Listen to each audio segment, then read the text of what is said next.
And now, let's hear about the future of data management and integration. In particular, data visualization as a foundation for modern data architectures. We have a great guest on hand to tell us more. He is Alexey Sidorov, the Data Management Director and Chief for the Middle East at Denodo, a man who started his career almost 30 years ago, having worked for industry giants from Nokia to Deutsche Bank. Welcome. Thank you so much for this introduction. I don't think I need two microphones, right? I will just leave one. Good afternoon, everybody. I'm happy to be here in Riyadh on the stage. Thank you so much for the organizers to give me the chance to speak for this great conference. And today I wanted to talk about the data, surprisingly. About the new and fancy architectures that we can see becoming more and more popular all over the world right now. And I wanted to start my presentation with this famous quotation from Charles Darwin, that this is not the strongest and not the smartest species that survives, but the one that is most adaptable to change. We can agree or disagree with Mr. Charles Darwin's theory of evolution. That's another story. However, I think this concept works perfectly in the business context.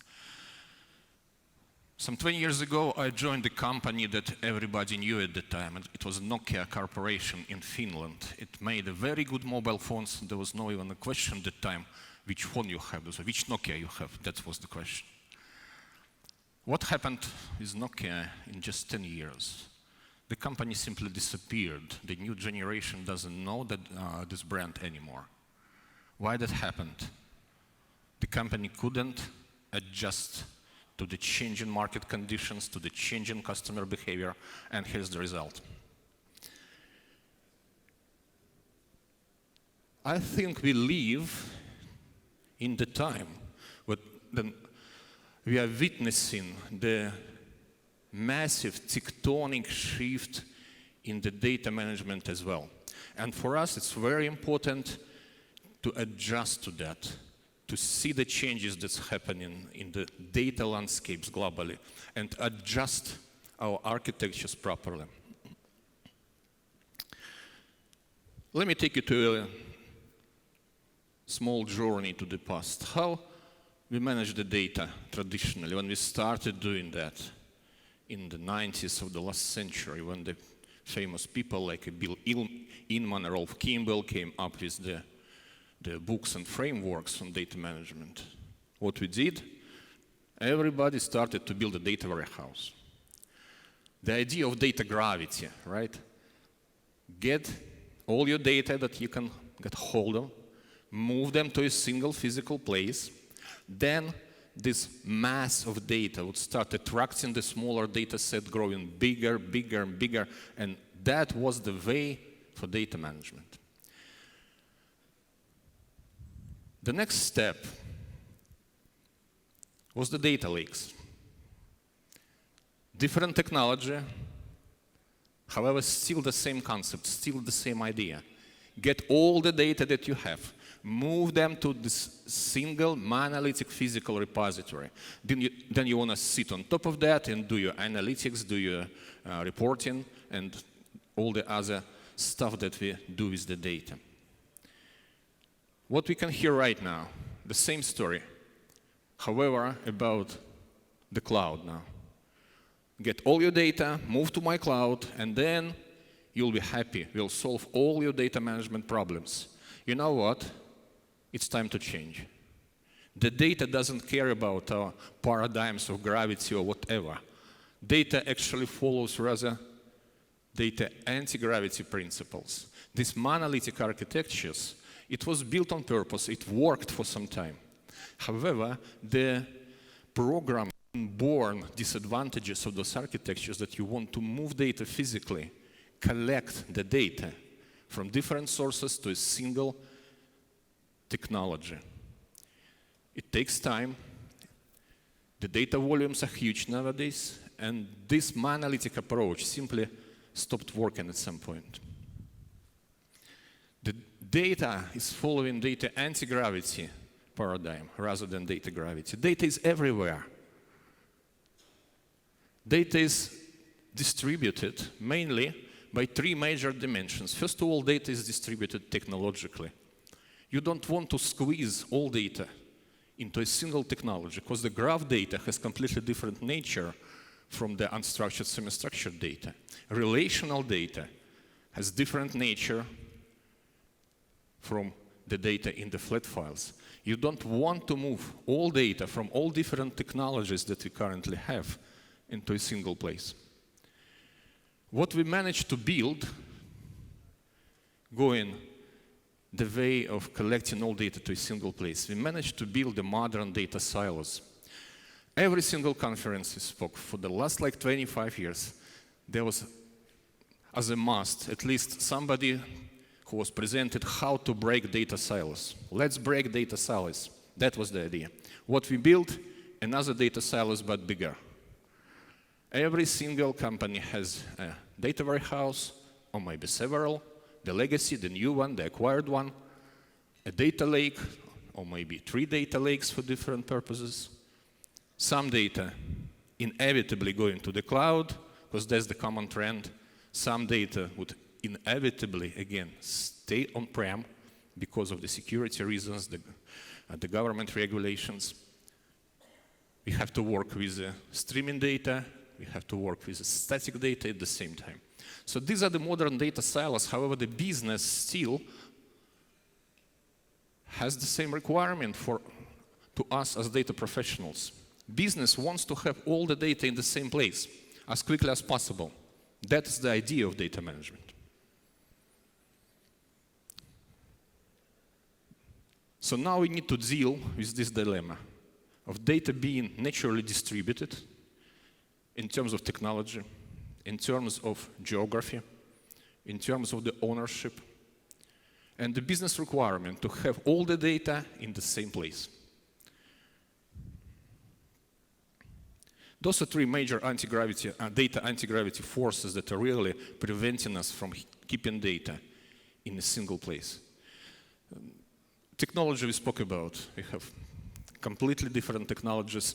We have not only the relational data anymore, we have data that we store in semi-structured, unstructured format. We have the whole range of data in the technologies that we collectively call NoSQL.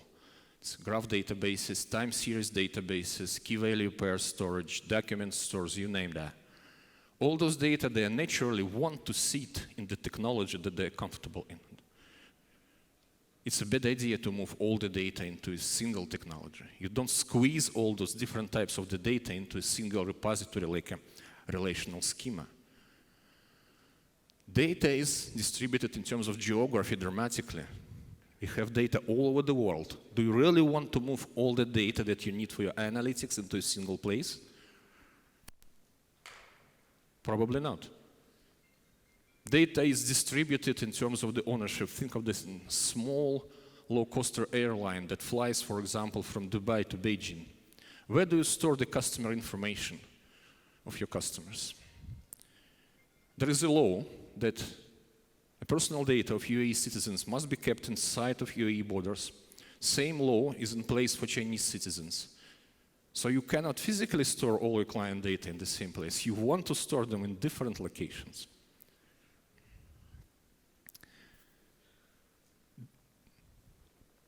From my standpoint, the only way how we can address this dilemma of data being naturally distributed and the business need of having the data in the same place is to build a logical layer that would be abstracting business users, business consumers, from all the complexity that we have in the backstage, the technologies, the ownerships, the geographies. Think of a good example. You want to buy something, you go to Amazon. You type the name of the good and search. Amazon gives you the list that you can pick and choose. And it doesn't mean that Amazon stores all those goods in a single centralized warehouse. Amazon doesn't own all that goods. Amazon doesn't know how those goods are stored, what kind of technology is used to manage that. However, you have the decoupling layer, the abstraction layer, that gives you the ability to have all the goods in the same place. Data virtualization is a concept that provides the same technology for the data. Whenever a query comes from the data consumer, data virtualization platform reaches out to all the underlying data sources, gets only the portion of the data that is required to answer the specific business question. Apply all the mathematical operations that can be done on the data, the traditional stuff like joins, the aggregation, data cleansing on fly, data masking. And it's provided for the business consumer in the schema, in the format, through the interface that is convenient for the consumers. Because this is all virtual. We can pretend to be anything. This layer can pretend to be an API layer, or can pretend to be an ALAP cube, or can pretend to be a graph database, or the normal, like a relational data store. You still have all your data in your distributed repositories, but the business is getting this unified, abstracted layer that they can go, they can search, they can find the data set they need, and they can use that and combine with the others as well. What are the advantages of logical architectures? You don't move the data physically. That's the first and foremost advantage. You don't create another replica of your data just for the sake of replicating that. Just think of that. Even we are the data professionals here, right? We know how to build data warehouses, how to build data lakes. Even for data warehouse, inside of data warehouse, what do? First, you dump the data into the staging area as is. Then you take that data, transform them a little bit, move them to the core data warehouse model. Then you get the same data, move them out, move them to the like operational data marts. Same story with the data lake. You're dumping data to the lake in the like a landing zone, then there will be staging zone, cleansed zone, trusted zone, business zone, you name it. Still, you keep replicating the same data over and over again. Data virtualization gives you the ability to eliminate unnecessary data replication, first of all. The second big advantage that you can get access to your data almost in a real-time manner. Moving data physically, especially if you're talking about the huge volumes of data, it takes a lot of time. Typical ETL jobs that runs during the night in the company, they're moving data from data sources to data warehouse, and it takes like 5 to 6 hours on average just to get the data onboarded.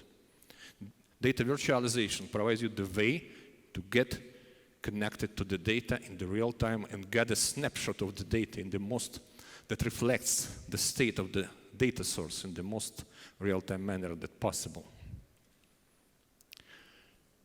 And based on the idea of data virtualization, we can see the rise of the several modern data architecture patterns that on the top of the mind of data professionals globally now. First of all, I would like to speak about the logical data fabric architecture.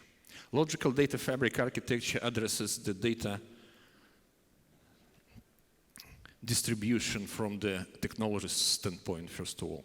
Whatever technology you use, is it a streaming data coming from Confluent, or is it static data, like a document sitting in your, like MongoDB maybe, or some other. Whether it's the data in your analytical data store that you're dumping there for the, to train your artificial intelligence algorithms. You have traditional data in the relational databases, some data in the cloud, some on-prem. Some applications are still not connected to either of those repositories. You can get to those places, get the data logically, combine them on fly, and serve for the business users, for the traditional patterns like reporting, analytics, but also for the modern ways of data utilization like artificial intelligence, machine learning, maybe you're working on a data monetization program, data democratization, open data.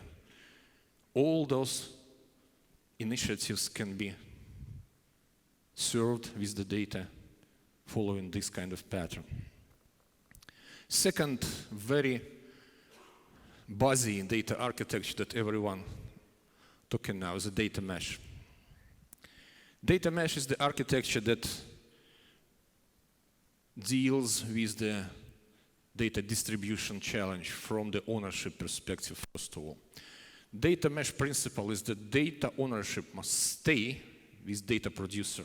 If the financial department produces some data, only those people know the best what is the good quality of the data, how those data should be integrated and interrelated. So the ownership must stay with the data producers, and then those people, they should provide the data in the way of the shop of data products. On top of that, if you have data virtualization layer, you can combine those data to provide a single interface for the business consumers. Also, you can, as we already spoke, you can apply all the mathematical operations that is possible with the data. You can do the joins, you can do the filtering, you can do the cleansing on fly. It's becoming, by the way, very proper place to enforce the company-wide role-based data access model. As long as all data is accessed from the single abstraction layer, inside of this layer you can build a very smart, very robust, very granular rules who can see what kind of data has to be hidden or masked or obfuscated. Data mesh is really becoming very popular right now, and probably this data ownership challenge is one of the most important for the company, so becoming very important right now. So data mesh addressing data diversity from the ownership perspective. Another very interesting architecture that we can see and we are building now in several places is the logical knowledge graph. What's the idea behind the knowledge graph? You want to just relate different objects with some kind of a relation.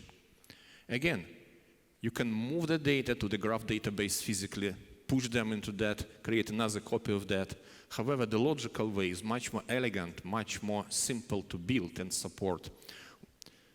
With the use of the data virtualization layer, you can build your triple store in a logical way without creating yet another copy of the data. This is the typical example of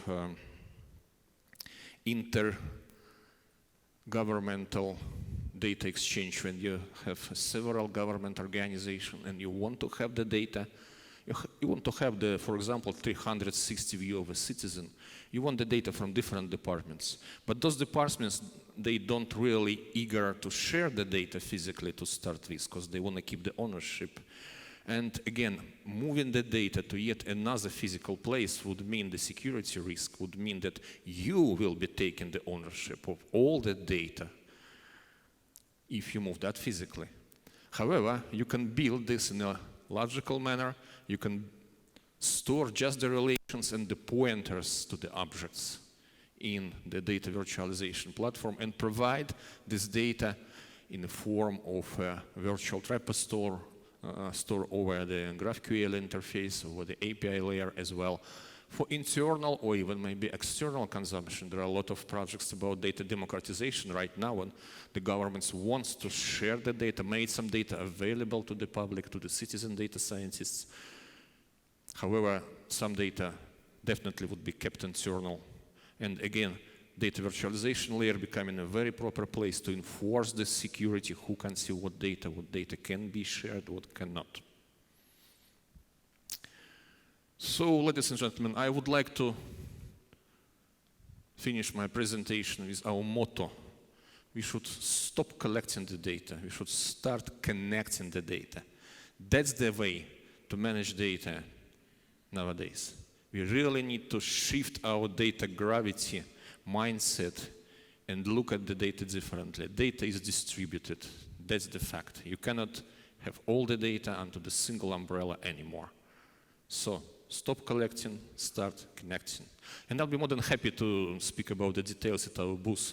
Just please come, you are very welcome to Denodo booth in the lobby. We can have the detailed conversation and discuss the details with you. Thank you so much.